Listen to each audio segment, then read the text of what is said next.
Donc je crois que nous devrions, au fond, travailler à cela. Et je trouve que, alors, si on regarde les choses de manière internationale, ce schéma simple a quand même des vertus. C'est que, premièrement, ce schéma affirme un principe essentiel qui est la prééminence de l'élu. Et je trouve que le message qui est derrière ça, c'est de dire, c'est une notion très simple, et ce n'est pas qu'un problème de pure démocratie politique, c'est-à-dire pour gouverner les villes, pour gouverner les biens essentiels, nous avons besoin d'un pouvoir politique légitime. Donc, vous voyez, la force de cette approche française, c'est de placer en rang premier ce pouvoir politique légitime et de dire « vous êtes l'autorité organisatrice ». Le deuxième avantage, c'est que c'est un mécanisme, au fond, qui ne nécessite pas de très grande technologie, très sophistiquée. Vous voyez, le système de la régulation anglaise marche bien, mais parce qu'on est en Angleterre, parce qu'il y a plein d'économistes, il y a plein de sociétés d'ingénierie, parce que c'est un pays institutionnellement sophistiqué. Je dirais que si nous voulons exporter nos compétences, il faut aussi penser à la Chine, à l'Inde, à des pays africains, des pays asiatiques, où vous n'avez pas toute cette ingénierie. Donc je trouve que ce schéma du maire, de l'opérateur et de l'usager, et pour lequel je propose que l'on se préoccupe de l'usager, en fait est parfaitement, on pourrait dire c'est un système low technology, qui est parfaitement adapté au fond à ce que peuvent absorber et peuvent faire ces pays-là. Et ma troisième observation, c'est que je crois que, enfin, de mon point de vue, la gestion de l'eau ne s'organise pas seulement dans le cycle local de l'eau. Alors je dirais que si on regarde en simplifiant, on peut dire qu'il y a deux géométries. Alors la première dont on a beaucoup parlé, il y a le cycle local, enfin, la première c'est dans l'eau. Donc il y a le cycle local, il y a le cycle moyen du bassin, et il y a le grand cycle mondial des échanges thermiques, océan, terre et tout ça. Et il y a un deuxième cycle, c'est la géométrie des biens essentiels au niveau urbain. Moi je pense que l'avenir de nos pays va être vers un développement des villes, et que l'eau est un bien essentiel parmi d'autres. On en parle beaucoup, mais avoir un logement est essentiel. Je veux dire, avoir un accès aux communications, à des transports urbains, à de l'énergie est essentiel. Une formule que j'emploie, c'est de dire que dans un monde de réseaux, ne pas avoir accès à tous ces réseaux fait qu'en fait, on est exclu du système. Donc moi, je pense que pour progresser dans nos débats sur l'eau et sortir de nos petites guerres picroléennes sur public-privé, je pense qu'il faut considérer que les biens essentiels font une sorte de grand package qui n'est pas totalement régulé par les lois du pur marché, que l'eau en est un parmi d'autres. Et dans ce cas-là, il faut donc réfléchir à ce que pourraient être des institutions nouvelles qui permettraient, au fond, de résoudre ce problème.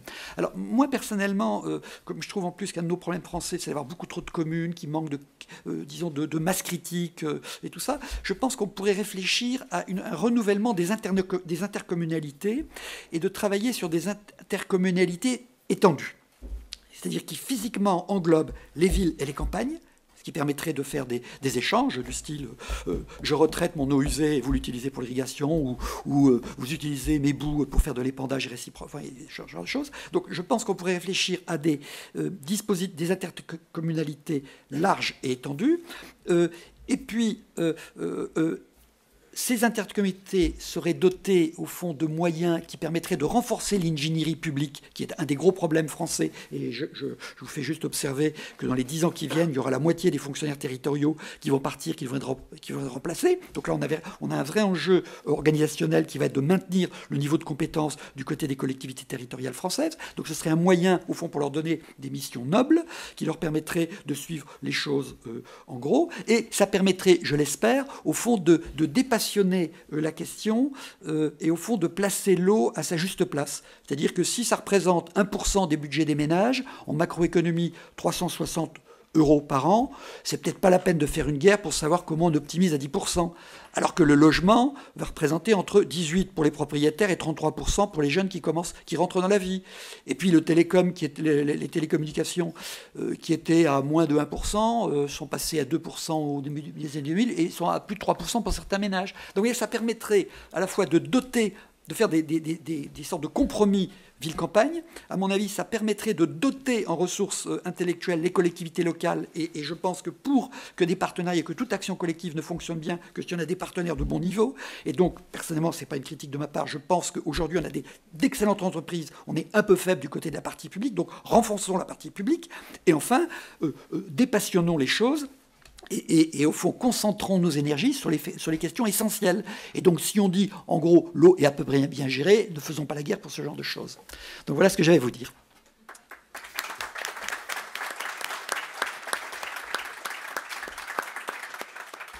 Merci beaucoup, Dominique Lorin. Je vais passer la parole à Jean-Luc Trancard, toujours dans cette perspective un peu comparatiste, vous allez nous parler des différents modèles de gestion en Europe.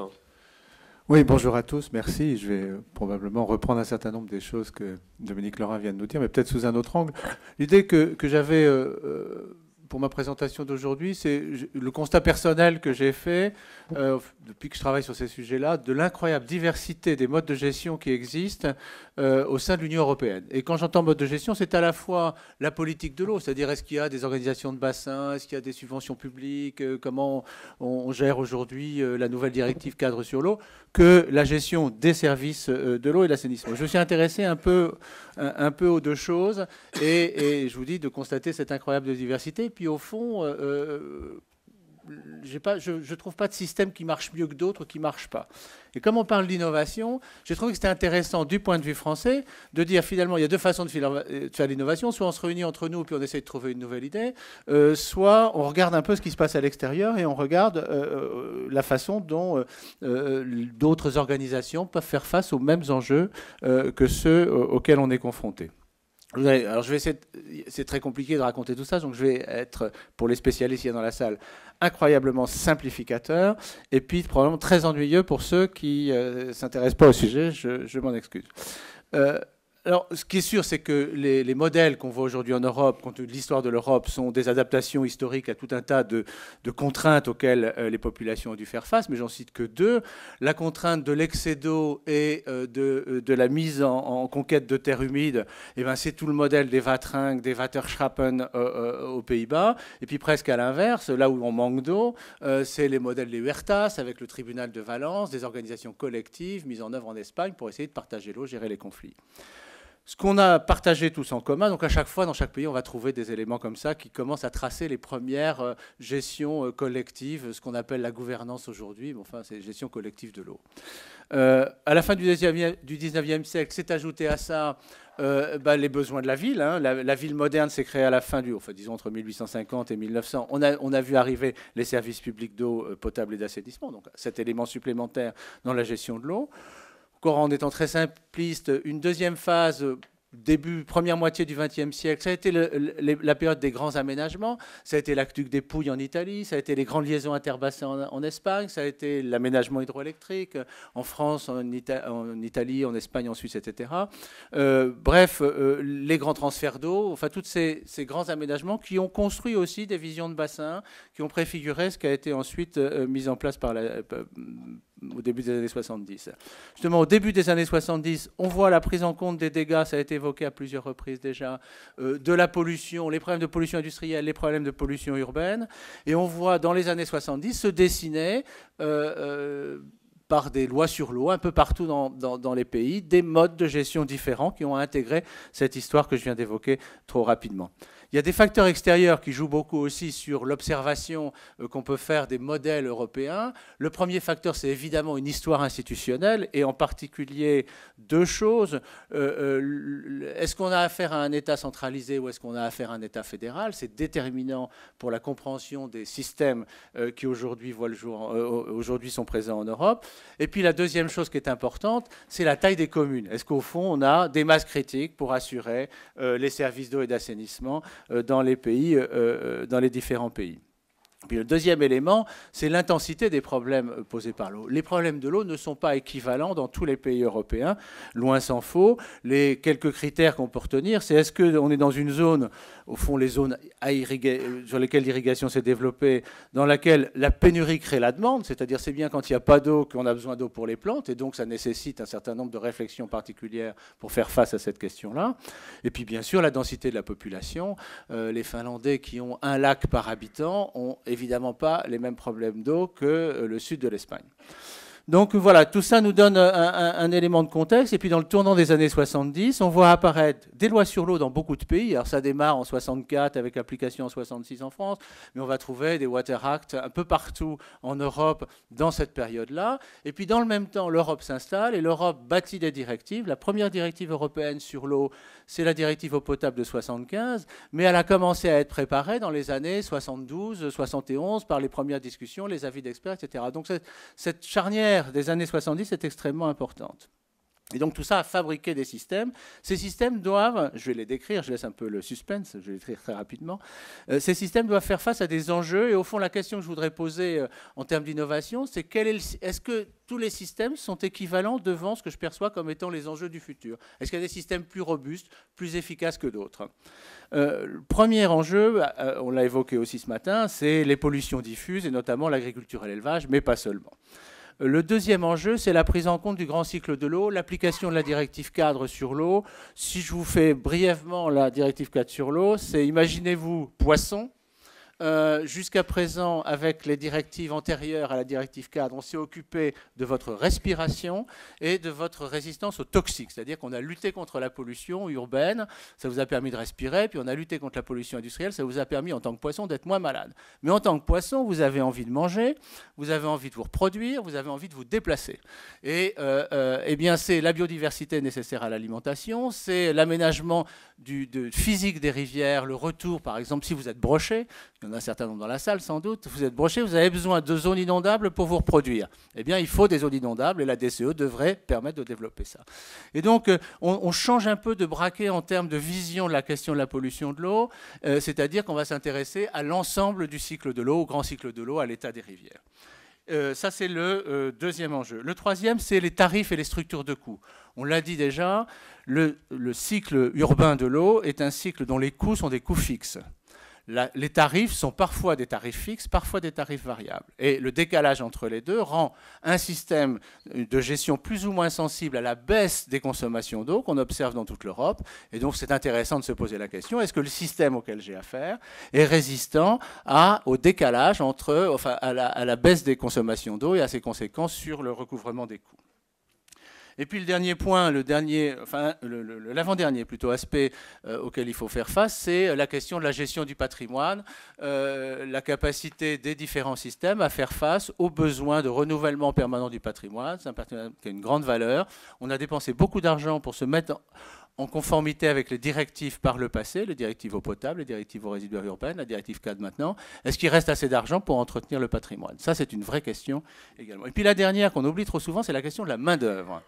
Il y a en ce moment aux Pays-Bas une campagne de publicité à la télévision, dans les journaux. The water sector needs you, c'est-à-dire que les Pays-Bas aujourd'hui ont un problème structurel de recrutement de jeunes techniciens, de jeunes ingénieurs.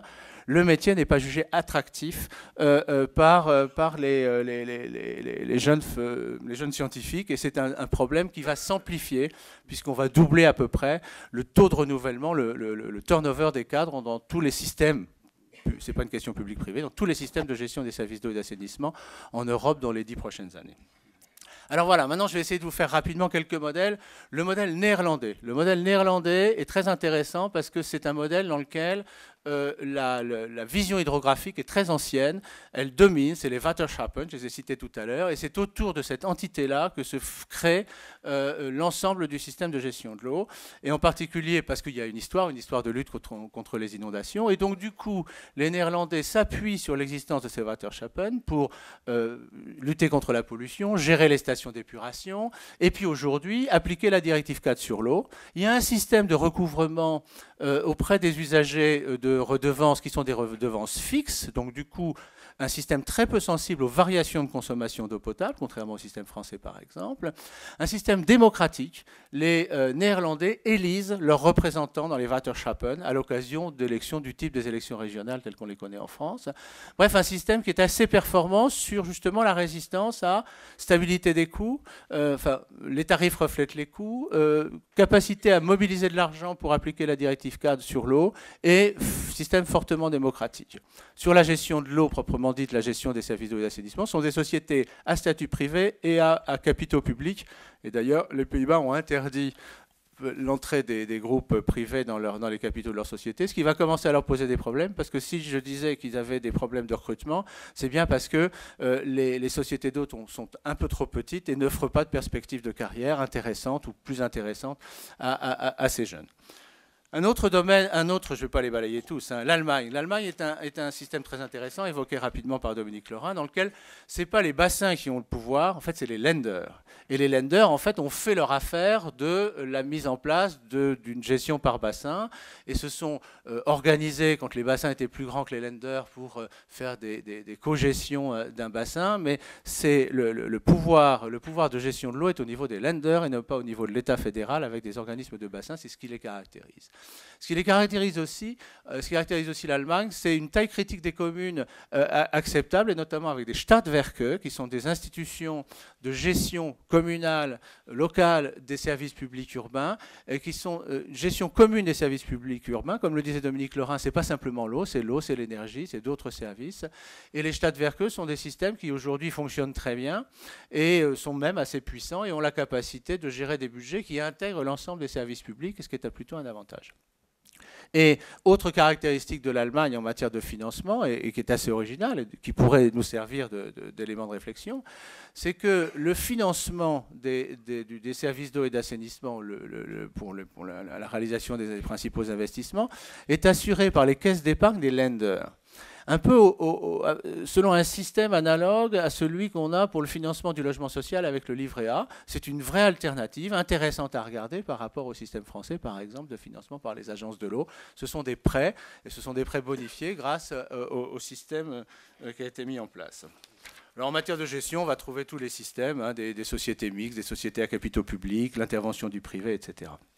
Je vais passer vite, mais pour vous faire un peu le modèle italien. Le modèle italien est de fabrication plus récente, hein, les autorités de bassin sont récentes, et elles rentrent en conflit avec les régions, puisque dans un état dans lequel les régions ont une certaine importance. Et donc aujourd'hui, c'est plutôt, l'Italie est plutôt un pays qui gère l'eau à partir des régions et des institutions régionales, qui gère aussi les sociétés locales de gestion d'eau, enfin, ou les maîtres d'ouvrage locaux de la gestion de l'eau et de l'assainissement, qui s'appellent les ATO. Et pour faire bref, il y a aujourd'hui un vrai débat en Italie à la suite d'une disposition législative ou réglementaire, le décret Ronchi, qui donne lieu à un débat sur la gestion publique et la gestion privée. C'est avec la France les deux seuls pays d'Europe où ce débat-là se voit de manière récurrente. Je voudrais évoquer le Royaume-Uni. Je passe sur l'Espagne rapidement pour dire que l'Espagne est plutôt un pays sur lequel c'est la gestion locale, la gestion par les régions, les autonomies qui est privilégiée, et que la gestion par bassin est plutôt en second plan. Je voudrais parler du Royaume-Uni et puis ensuite de la Finlande rapidement, et on terminera là-dessus cette revue. Au Royaume-Uni, très intéressant de constater que c'est le seul pays d'Europe dans lequel, par une loi sur l'eau, un Water Act de 1973, l'État a privé les collectivités locales de leurs responsabilités en matière de gestion de l'eau en créant des Water Authorities, qui étaient des établissements à l'échelle des bassins versants en charge de la totalité des missions relatives à l'eau, c'est-à-dire à la fois la police des eaux, la gestion des bassins, etc., et la gestion des services d'eau et d'assainissement. Ce Water Act de 73 a été complété en quelque sorte, gouvernement travailliste en 73, gouvernement conservateur en 89, par une décision du gouvernement conservateur, très libéral, de privatiser la partie service public de ces Water Authorities. Donc on prive les communes, première étape, de leurs prérogatives. Deuxième étape, c'est nationalisé. Aujourd'hui, on a un système anglais qui fonctionne très bien d'ailleurs, et qui est un système où les actifs de gestion de l'eau et de l'assainissement sont complètement privatisés et gérés par des entreprises privées. Simplement, il y a une régulation extrêmement forte, comme le soulignait Dominique Lerin, et l'État organise la régulation. Un mot sur la Finlande et puis tous les pays d'Europe du Nord. C'est des pays qui n'ont pas de problème d'eau. On n'a pas besoin d'irrigation. La Finlande, par rapport, on a dit que la France avait de l'eau, mais la Finlande, c'est autre chose, hein. C'est 600 000 m3 par an et par habitant de lame d'eau écoulée, à comparer à 3 000 en France. Donc voilà, la Finlande n'a pas de problème d'eau, n'irrigue pas. Et donc on a un système extrêmement simple où il y a l'État qui fixe une politique de l'eau. Elle est exécutée dans les régions, qui contrôle les communes, qui assure la distribution de l'eau et de l'assainissement, ce qui est la preuve un peu indirecte que quand il n'y a pas de problème d'eau, on a des organisations très simples et qui fonctionnent. Et puis la France, je voudrais faire un commentaire sur la France. La France est un millefeuille. La France a bien sûr et on l'a dit ce matin, une forme d'école, représente une école de l'eau assez prestigieuse et connue. Mais la France est un millefeuille parce qu'à chaque fois qu'on a ajouté une entité, notamment les entités de bassin, pertinente pour gérer de l'eau, on n'a pas retiré des responsabilités, on a même plutôt ajouté des responsabilités à d'autres échelons du millefeuille. Ce qui fait que, et de même, en France, la France a à elle seule un tiers des communes mondiales. Des communes européennes, de l'Europe des 27. Et donc la taille critique des communes n'est pas atteinte en France, donc on fabrique de l'intercommunalité tout en laissant la responsabilité des services d'eau et d'assainissement à l'échelon le plus bas. Donc qu'est-ce qu'il y a en France? Il y a l'État, il y a les régions qui interviennent sur l'eau, il y a les départements qui interviennent sur l'eau, il y a les agences de l'eau qui interviennent sur l'eau, il y a également des maîtres d'ouvrage créés par la loi sur l'eau de 64, des EPTB, des maîtres d'ouvrage ou pseudo-maîtres d'ouvrage créés par la loi sur l'eau de 92, les commissions locales de l'eau. Et puis il y a bien sûr de l'intercommunalité ou des syndicats de communes et les communes. Ce qui fait que le système français est très robuste, il fonctionne assez bien, il est assez lisible, hein, une fois qu'on a compris cette complexité. Simplement, on pense que ça crée des coûts de transaction relativement élevés parce que donner une subvention de 10% ou donner une subvention de 50% de la part d'une entité publique, ça demande à peu près le même nombre de papiers, le même nombre d'expertises, le même nombre de salariés. Et quand vous multipliez ces montages financiers complexes pour financer des équipements pour l'eau, eh bien vous allez multiplier les coûts de transaction. Donc voilà cette revue rapide. Je voulais juste conclure en disant que quand on regarde les deux des aspects que j'évoquais tout à l'heure en matière de robustesse sur les aspects concernant l'eau, je voudrais signaler les faiblesses de la France sur deux sujets. Le premier, c'est que la France est le pays qui aujourd'hui, dans les tarifs d'eau et d'assainissement, a la partie variable la plus élevée par rapport à la partie fixe.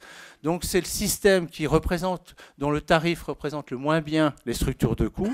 Donc c'est le système qui est le plus sensible aux baisses de consommation qu'on observe en ce moment en France, et donc à la difficulté d'aller financer dans le futur les nécessaires remises en état du patrimoine. Donc il y a une sensibilité particulière à la France, elle est complètement d'un bout de la chaîne, les Pays-Bas étant à l'autre bout. Deuxième difficulté française, les systèmes de financement qui sont très efficaces et qui ont été très efficaces devant les enjeux jusque dans les années 2000 de lutte contre la pollution avec les agences de l'eau, les contributions, les redevances, les principes pollueurs-payeurs, se trouvent aujourd'hui en défaut pour trouver les financements pour le grand cycle de l'eau, c'est-à-dire comment trouver de l'argent pour que mes poissons puissent se déplacer et se reproduire, et que des organisations comme celle des Pays-Bas, par exemple, sont plus performantes que la France. À l'inverse, je considère qu'en France, pour l'enjeu main-d'œuvre et formation, et c'est pas parce que je suis prof à l'école des ponts, à l'école des ingénieurs de la ville de Paris sur ces sujets-là et à Sciences Po que je le dis, mais on a probablement une des meilleures formations de scientifiques et d'ingénieurs sur le thème de l'eau à l'échelle de l'Europe. Voilà, merci.